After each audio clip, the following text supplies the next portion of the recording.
जोहार दोस्तों, बहुत बहुत स्वागत है आप सभी का एक और नई वीडियो में। दोस्तों मेरा नाम है हरिकेश मातो और आप देख रहे हैं जोहार झारखंड स्टडी। दोस्तों झारखंड शिक्षक पात्रता परीक्षा को लेकर छात्र तो लगातार 9 साल से परेशान है, लेकिन अब टीचर भी परेशान हो गए हैं। टीचर भी कह रहे हैं कि मैं कितनी बार पढ़ाऊं, जेटेट का सिलेबस मैंने 3-4 बार पढ़ा के खत्म कर दिया है। यानी टीचर के साथ स्टूडेंट भी परेशान है झारखंड शिक्षक पात्रता परीक्षा को लेकर। तो आखिर इस वीडियो में मैं क्या आप लोगों को बताने वाला हूँ। एक्चुअल में बहुत सारे छात्रों को नहीं पता होगा, ये जो केस मैंने ही किया था, मतलब मेरे ही नाम से केस था, हरिकेश मातो बनाम झारखंड सरकार के नाम से ये केस चल रही थी, जिसमें झारखंड सरकार ने हमें डेट दिया कि आपका जो एग्ज़ाम है हम लोग 31 मार्च तक ले लेंगे, लेकिन अभी तक फॉर्म भी नहीं भरवाए गए हैं, ना नियमावली आई है।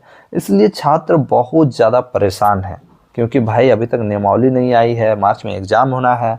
अब इसको लेकर हाईकोर्ट में झारखंड सरकार ने क्या कहा था उसको थोड़ा सा आप लोग देख लीजिए, तब आप लोगों को पता चलेगा कि आपका जेटेट एग्जाम कब होगा। तो आप सभी को मैं विश्वास दिलाना चाहता हूं कि अगर ये एग्जाम झारखंड सरकार नहीं ले पाई, झारखंड सरकार झारखंड हाईकोर्ट का आदेश का पालन नहीं की, तो झारखंड सरकार का जीना दुश्वार कर देंगे। दोस्तों आप लोग इस बात को ध्यान देंगे, क्योंकि ये जो केस है मेरे ही नाम से है और मैं लगातार शिक्षा विभाग जाके सचिव को इन बातों से अवगत करा रहा हूँ कि आप लेट हो रहे हो और ना आप अभी तक नियमावली लाए हो, ना फॉर्म भराए हो।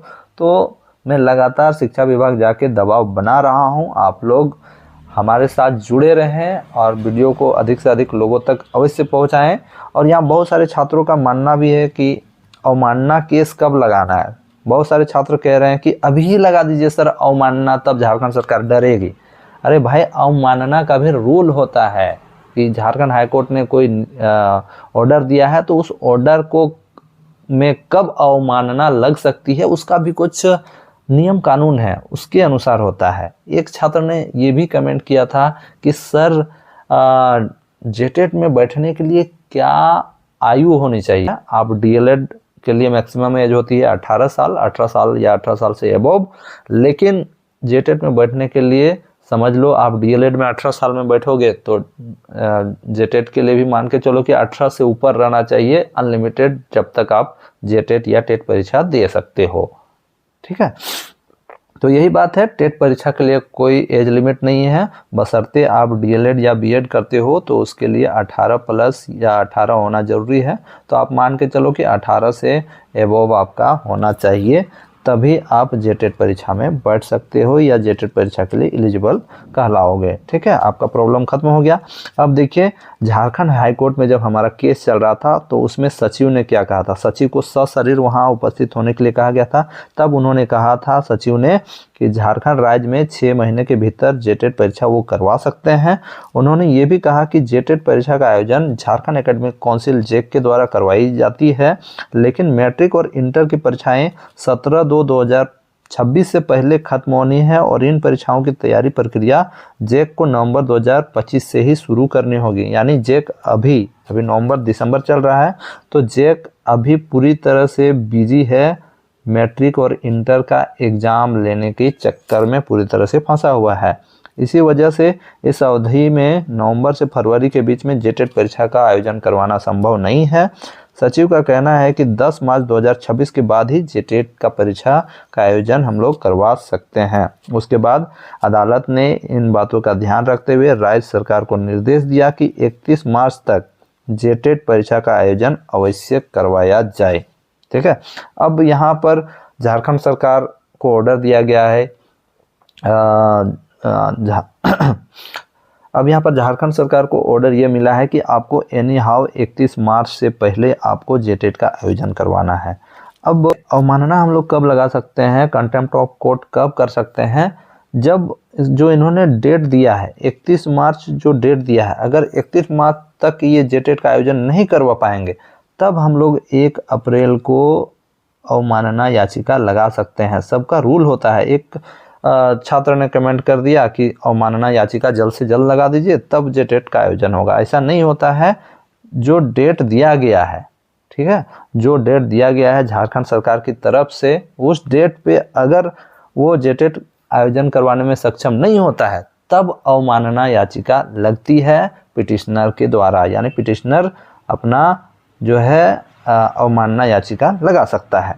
ठीक है, तो बात ये रहा कि 31 मार्च तक जेटेट का आयोजन करवाना है। फॉर्म भी नहीं भराए गए हैं, नियमावली भी नहीं अभी तक आई है, और अवमानना के बारे तो मैंने आप लोगों को बता ही दिया। तो देखिए अब हम लोग क्या कर सकते हैं, हम लोगों को क्या करना है। अभी जितने भी झारखंड के छात्र हैं जो कोचिंग में सिर्फ पढ़ते हैं, मैं उनसे भी कहना चाहता हूं कि सिर्फ आप लोग कोचिंग में पढ़ते मत रहिए। ये कोचिंग वाले तो पहले मुंह तक नहीं खोल रहे थे जब 2016 के बाद टेट परीक्षा नहीं हुई, और ये सिर्फ टेट परीक्षा की तैयारी करते रह गए। ये अपने छात्रों को कभी आंदोलन में निकलने तक नहीं दिए, और अभी इनका मुंह खुलना स्टार्ट हो गया है ये बहाली होने के बाद। क्योंकि अब ये भी मानते हैं कि 2016 के जितने भी टेट अभ्यर्थी थे इनका डिमांड था और उनका दबाव झारखंड सरकार के पास था कि जेटेट का आयोजन नहीं करवाने देना है। ठीक है, तो अभी आप लोगों को मैं कहना चाहूँगा, तो आप लोग ट्यूशन व्यूशन पढ़ते हो, ठीक है, कोचिंग वोचिंग जाते हो, कोचिंग का पूरा बड़ाई करते हो कि 3 बार कंप्लीट हो गया, 4 बार कंप्लीट हो गया। कोचिंग वाला कुछ नहीं करने वाला है, आप लोगों को खुद से करना है। स्कूली शिक्षा एवं साक्षरता विभाग कभी आप लोग जाइए। यहाँ जाने से आपका क्या फ़ायदा है कि आपको ये भी पता चलेगा कि भाई आखिर झारखंड में स्कूली शिक्षा एवं साक्षरता विभाग कहाँ है, शिक्षा विभाग कहाँ है, कहाँ प्राथमिक का है, कहाँ माध्यमिक का है।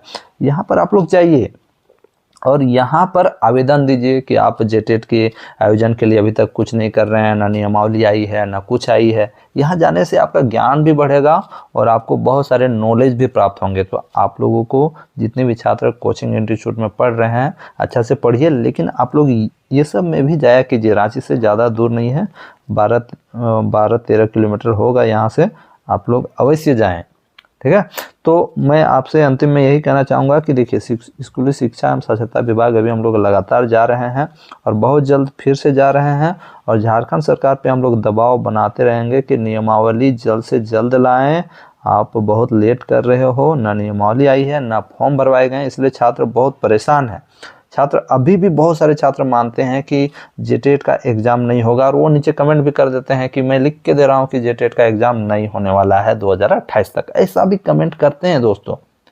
लेकिन मैं उनसे ये कहना चाहूँगा ये सब कमेंटबाजी बंद करो भाई, और अगर आपको कुछ करना है, आने वाले समय में टीचर बनने लायक बनना है, तो आपको स्कूली शिक्षा एवं साक्षरता विभाग जाना चाहिए और वहाँ पर अपनी बातों को रखना चाहिए, या झारखंड के मंत्रियों से भी मिल सकते हैं। जब हम लोगों ने गए तो वहाँ पर हमें बताया गया कि का जो होगा मुहर लगेगा, मुख्यमंत्री जी उस पर अपना मुहर लगाएंगे, यानी वो इसको पास करेंगे, उसके बाद ही ये कैबिनेट में जाएगा और कैबिनेट के बाद ही आपका जेटेट का आयोजन होगा, या कैबिनेट पास होने के बाद ही जेटेट के फॉर्म भरवाए जाएंगे। तो ये तो भाई नवंबर से फरवरी तक बिजी है, तो कब आप फॉर्म भराओगे बताओ, है ना? फॉर्म तो भरवा ही सकते हो।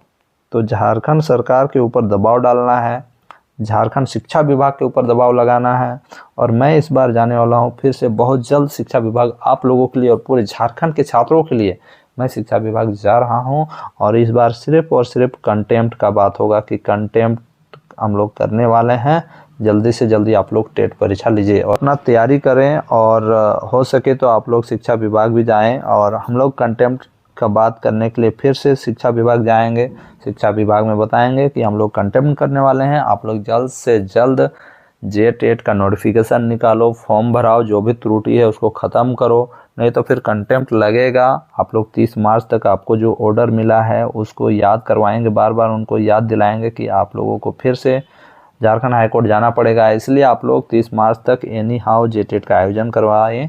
और मैं आप लोगों को आश्वस्त करना चाहता हूं दोस्तों, जब तक जेटेट का आयोजन नहीं हो जाता है, जेटेट का नोटिफिकेशन नहीं निकल जाता है, शिक्षा विभाग हम लोग जाते रहेंगे और इसी प्रकार झारखंड सरकार को के ऊपर दबाव बनाते रहेंगे। आप लोग याद रखिएगा, आपका जो है कोचिंग इंस्टीट्यूट वाले आज तक कुछ नहीं किए हैं, न कोचिंग इंस्टीट्यूट वाला कुछ करने वाला है। जो भी करेंगे हम लोग खुद करेंगे, और आपको अगर कुछ करना है तो आप लोग भी यहाँ पर जाइए, ठीक है? स्कूली शिक्षा एवं साक्षरता विभाग आप लोग खुद से जाइए, अपनी बातों को कहिए। कोई यूट्यूब चैनल में आके बोलने से कुछ फ़ायदा नहीं है कि 50 बार पढ़ाई हो गया, 15 बार रिपीट हो गया मेरा कोचिंग इंस्टीट्यूट में, और उससे कुछ नहीं होने वाला है। आप लोगों को अपनी बात रखने के लिए सरकार के पास जाना पड़ेगा, ठीक है? आप लोग यूट्यूब पे आके बोल दिए तो सब कुछ हो जाएगा, ऐसा नहीं होता है दोस्तों। धन्यवाद।